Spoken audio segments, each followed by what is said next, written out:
Parmi les matières traitées par les députés nationaux lors de la plénière du samedi 14 juin, figurait également l'audition du rapport de la commission mixte socio-culturelle et environnement sur la proposition de loi relative aux principes fondamentaux sur la sécurité alimentaire ainsi que l'audition du rapport de la commission spéciale et temporaire relatif au réquisitoire du procureur général près la Cour de cassation sollicitant des instructions judiciaires contre le député national Nicolas Kazadi. S'agissant de la proposition de loi relative aux principes fondamentaux sur la sécurité alimentaire, le rapport de la commission mixte socio-culturelle et environnement a renseigné que sur 51 articles de la proposition de loi, 11 articles ont été adoptés tels quels, 29 articles ont été adoptés moyennant amendement de forme et de fond, 4 articles ont été supprimés, 7 articles fusionnés et 2 articles ont été insérés. Votre commission a notamment défini les obligations générales de l'État en matière de sécurité alimentaire et nutritionnelle ainsi que les mécanismes spéciaux. Elle a fixé les niveaux de compétences partant du niveau local ou opérationnel au niveau central. Elle a précisé les mécanismes de financement du système national de la sécurité alimentaire et nutritionnelle. Elle a fixé les dispositions relatives au régime douanier et fiscal et déterminé les sanctions pénales en cas de violation des dispositions de la présente loi.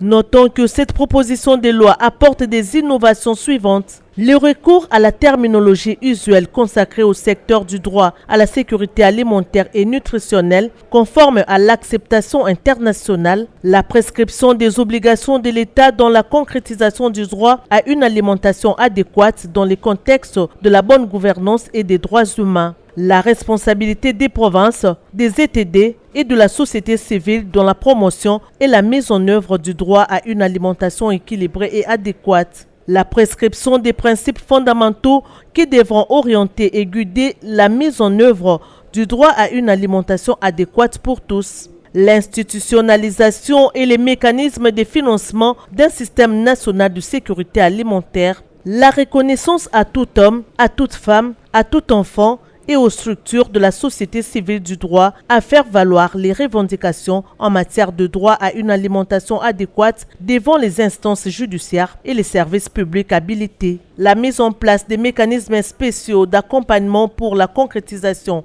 du droit à une alimentation adéquate, notamment un financement durable. J'avais, en ce qui concerne le titre 10, si vous pouvez regarder, suggérer à ce qu'on pense à l'inspection générale à l'agriculture. Parce que toutes les infractions que vous aviez énumérées ici, pour que ça soit suivi, il faut un organe, comme ça existe déjà, renforcer son pouvoir dans le cadre de la recherche des infractions liées à ces domaines ici. Je pense qu'au niveau de l'article 33, il serait important que nous puissions préciser par rapport à la quantité de prélèvement de la taxe et redevance minière, le mécanisme de son prélèvement. Après quelques interventions des élus nationaux afin d'enrichir cette loi, 367 ont voté pour, 1 contre et 2 abstentions. Ensuite, les députés nationaux ont procédé à l'audition du rapport de la commission spéciale et temporaire relatif au réquisitoire du procureur général près la Cour de cassation sollicitant des instructions contre le député national Nicolas Kazadi. Cette commission spéciale et temporaire dirigée par le député national Raphaël Kibuka a, dans la lecture de son rapport, recommandé à l'Assemblée plénière de ne pas autoriser des instructions contre le député national Nicolas Kazadi. Votre commission a relevé à la majorité de ses membres que les propos de l'honorable Nicolas Kazadi ont porté sur des faits et projets publics connus et ou documentés faisant l'objet d'un débat politique et médiatique dont il avait déjà été entendu et pour lesquels la justice l'avait disculpé. Ainsi, le défaut de l'élément relatif à la connaissance, la fausseté de ces bruits atteste que le réquisitoire du procureur général n'emporte pas la conviction de la majorité des membres de votre commission pour autoriser l'instruction à charge de l'honorable Nicolas Kazadi. Ce rapport a été ainsi déclaré recevable par la majorité des élus du peuple. Après cela, la plénière a décrété un huis clos conformément à l'article 108 du règlement intérieur de la Chambre basse du Parlement avant de passer à l'adoption du dit rapport.